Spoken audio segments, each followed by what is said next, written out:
Welcome back. It's time for our Tri-State Office Furniture tweet of the night. It's from the Penguins account. Chris Letang says, quote, "There's nothing I want more than winning for the city, for the organization, for my teammates. I don't want anything other than that."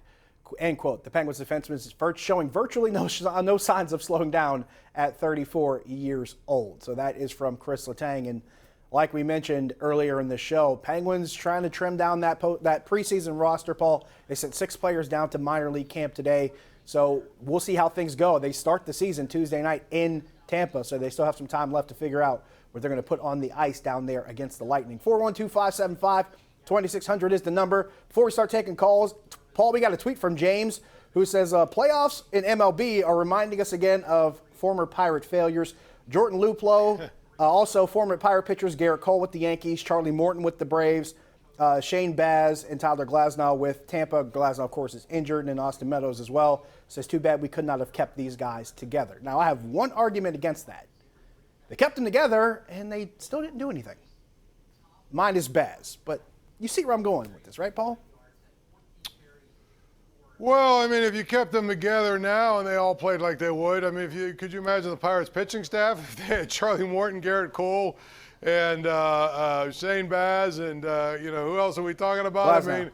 I mean, they'd probably be pretty good. Yeah. And so the Pirates would be pretty good, and it would be fun to watch. But again, that's not realistic because the Pirates can't afford to pay all these guys. So well, on top of that, I mean, when you also factor in the fact that these guys are pitching a lot differently here than they're pitching in other places, because they went to other places and they're like, yeah, let's do something different, and that different thing worked. So that's something else that kind of stands in the background.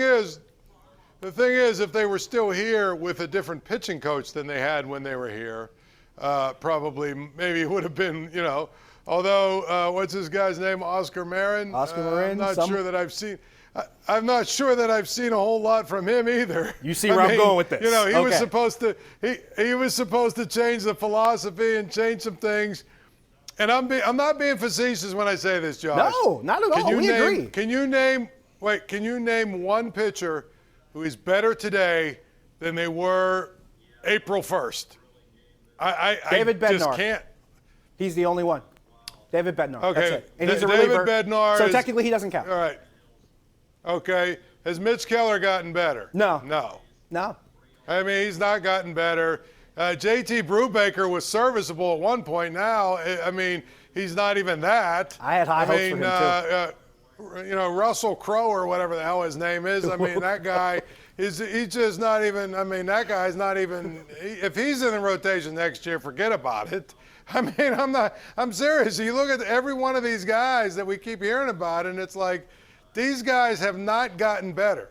So either they're not good pitchers, or maybe this guy, Oscar Marin, didn't invent the art of pitching and they need to go find someone else. But that's a different story for a different day, I'm sure. But you see where I'm going with this, because I can make the case if things are status quo, what they are the way they are right now, I don't know if anything gets any better. It's just I have a hard time trying to use if we use the guys that we left and put them back here now, things would be different. And I'm sitting there going, would they? Because part of why they left is because things weren't different before they left. But that's just an argument to be made.